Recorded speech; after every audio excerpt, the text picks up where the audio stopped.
اصل کیوں مناتے ہیں؟ انہوں نے حضور کے آنے پر ایک بار اشعار پڑھے، تم ہر سال جشن مناتے ہو، تو یا تو وہ بھی ہر سال 10 سال مناتے رہتے تو آپ بھی بنا لیتے، تو دلیل کیسے بن سکتی ہے؟ مجھے آپ دلیل سمجھاؤ۔ میں نے اس لیے کہا خوش ہونا ہم بھی مانتے ہیں، لیکن سوال ہے کہ خوش ہونا کیسے ہے؟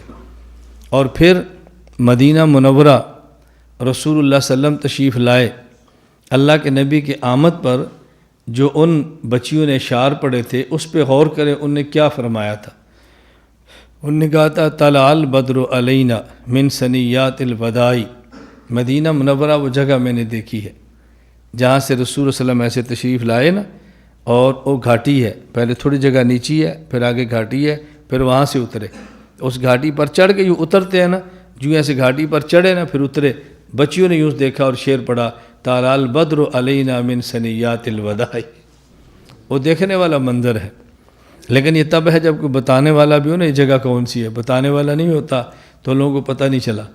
بہت سارے لوگ ایسے ہیں کرائے پر زائرین کو لیتے ہیں، زیارتیں کراتے ہیں، پرانا سا مکان ہوگا تو کہیں گے یہ حضرت ابو ہریرہ کا مکان لوگ سمجھتے ہیں پرانا مکان ہے شاید ان کا ہی ہوگا۔ مدینہ منورہ میں کعب بن اشرف یہودی کا گرا ہوا پتھروں کا پرانا مکان ہے، میں اس مکان پہ جا کے کھڑا ہوں، آج بھی پتھروں کے کھنڈرات ہے، لیکن عام بندہ اس کو نہیں سمجھتا، نہیں پتہ ہوتا ان جگہوں کا۔ خیر میں عرض کر رہا تھا، ان بچیوں نے اشعار پڑھے طلع البدر علینا من ثنیات الوداع وجب الشکر علینا ما دعا للہ داعی۔ آخری شعر دیکھیں، ایھا المبعوث فینا جئت بالامر المطاع، ایھا المبعوث فینا جئت بالامر المطاع۔ اللہ کے نبی آپ ہمارے پاس آئے ہیں، اور کیسے آئے ہیں؟ بالامر المطاع، امر آپ کا ہوگا، اطاعت ہم کریں گے، آپ حکم دیں ہم بات مانیں گے۔ تو وہ تو یہ منظر تھا کہ آپ فرمائیں اور ہم مانیں، آپ فرمائیں اور ہم مانیں۔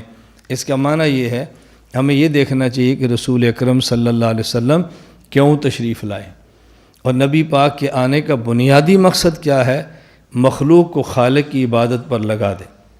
ہمیں بھی چاہیے پیغمبر پاک صلی اللہ علیہ وسلم کے آمد کے اس بنیادی مقصد کو سمجھیں اور مخلوق سے کاٹ کے امت کو خالق کے ساتھ جوڑیں۔ اور مخلوق سے کاٹنے کا یہ مطلب نہیں ہے کہ شوہر کو کہہ دیں بیوی سے الگ ہو جائے مخلوق سے کٹ جائیں، بیوی سے کہہ دو شوہر کو چھوڑ دیں مخلوق سے کٹ جائیں، اور بچوں سے کہہ دو باپ سے الگ ہو جائیں کٹ جائیں۔ کاٹنے کا مطلب یہ نہیں ہے، کاٹنے کا مطلب کیا ہے؟ مخلوق میں رہتے ہوئے خالق کو یاد رکھیں، مخلوق میں رہتے ہوئے خالق کو یاد رکھیں، اس دنیا میں رہتے ہوئے دین کو یاد رکھیں، اور اللہ کو کبھی بھی نہ بھولیں، ہر وقت عبادت کی پوری کوشش کریں۔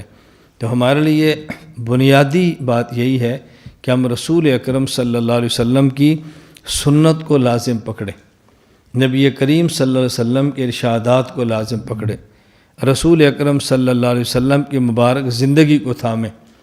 رسول اکرم صلی اللہ علیہ وسلم مکہ مکرمہ سے مدینہ منورہ تشریف لائے ہیں، تو مکہ مکرمہ میں تو مسجد پہلے سے تھی، مسجد حرام ضرورت نہیں تھی، لیکن جب مکہ سے مدینہ آئے ہیں تو اللہ کے نبی نے سب سے پہلے مدینہ منورہ میں آ کر مسجد نبی کو تعمیر فرمایا ہے، اور مسجد نبی تعمیر ایسے کی ہے کہ اللہ کے نبی خود اینٹیں، اس دور کے جو پتھر خود اٹھاتے ہیں، صحابہ کرام خود اٹھاتے ہیں، اللہ کے نبی جگہ خریدنے کے لیے فرماتے ہیں بھی جگہ کس کی ہے؟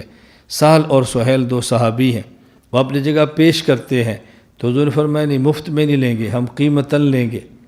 حضرت عثمان پیسے دیتے ہیں، اللہ کے نبی جگہ خرید رہے ہیں، تو رسول اللہ صلی اللہ علیہ وسلم نے پہلے مسجد نبی کی تعمیر فرمائی ہے۔ اس سے ہم مسلمانوں کو سبق کیا ملتا ہے؟ کسی بھی علاقے میں نئی بستی بنائیں، کسی بھی علاقے میں کوئی ٹاؤن بنائیں، کسی بھی علاقے کے اندر کوئی رہائشی تعمیرات کریں تو سب سے پہلے مسجد تعمیر کرنی چاہیے، باقی گھروں کی تعمیرات بعد میں ہوں، پہلے مسجد تعمیر ہو۔ بس یہ ہے رسول اکرم صلی اللہ علیہ وسلم کا مبارک طریقہ۔ اور مسجد میں کام ہم ایسے کریں جیسے مزدور کرتا ہے۔ آج بھی میں ظہر کے وقت آیا تو مستری سے پوچھا بھئی یہ جو پلر آپ نے بھرنا تھا آج بھر دو گے؟ اس نے کہا جی یہ کام رہ گیا، ہمارا مزدور چلا گیا ہے۔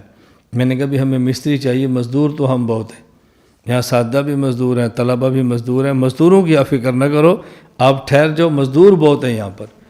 میں آپ طلباء سے بھی گزارش کرتا ہوں کہ ہمارے جو مرکز کی مسجد کی تعمیر شروع ہے، اس میں شوق سے کام کرو، شوق سے کام کرو اور سعادت سمجھو۔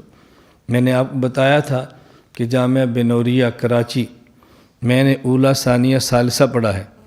درجہ ثالثہ والے سال بقرعید کی چھٹیاں تھی، اس وقت مدنی مسجد کراچی کا مرکز، پہلے مکی مسجد مرکز تھا، پھر مدنی مسجد بنا، تو وہ تعمیر ہو رہا تھا۔ تو درجہ ثالثہ والے سال وہاں جو کنواں کھودا گیا اس کی کھدائی میں شریک تھا۔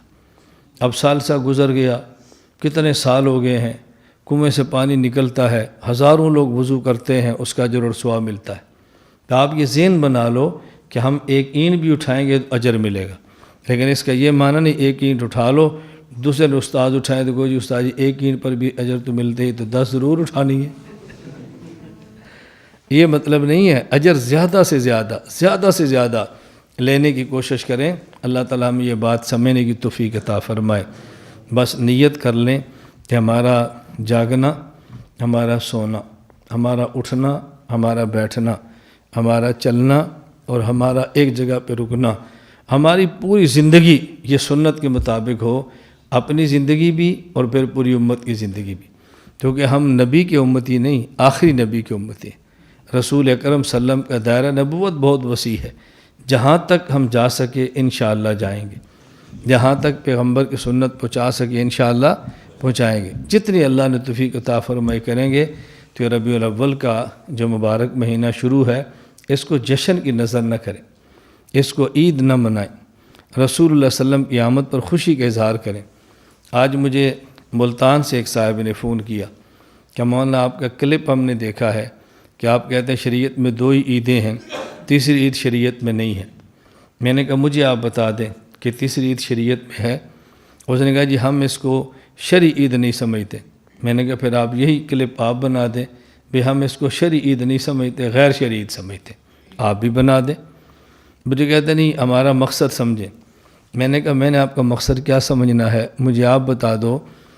نمبر 1، رمضان کے بعد 1 شوال کو عید، جس سے پہلے صدقۃ الفطر بھی ہے اور خطبہ بھی ہے اور 2 رکعت نماز ہے، یہ عید الفطر ہے۔ پھر ذی الحج میں خطبہ، 2 رکعت نماز اور قربانی اور 3 دن، ایک یہ عید ہے۔ جب ہم شریعت میں عید کہتے ہیں تو عید کا مفہوم یہ ہوتا ہے، عید کا مفہوم یہ ہوتا ہے۔ ایسی عید اس 2 کے علاوہ کوئی اور بھی ہے؟ کہا جی نہیں۔ میں نے کہا اصطلاحات شریعت کو سمجھو، اصطلاحات شریعت کو تبدیل نہ کرو۔ نماز ایک شریعت کی اصطلاح ہے، روزہ ایک شریعت کی خاص اصطلاح ہے۔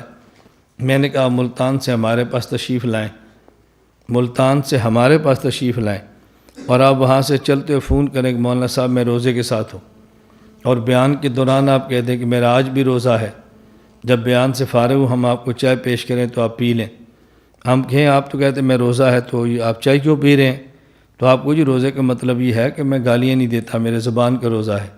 میں نے کہا مجھے بتائیں جس کو شریعت روزہ کہتی ہے وہ کیا ہے؟ یہ جو آپ نے کہا میرا روزہ یعنی میں گالیاں نہیں دیتا، یہ تو آپ کی اپنی اصطلاح ہے، شریعت کی تو نہیں ہے۔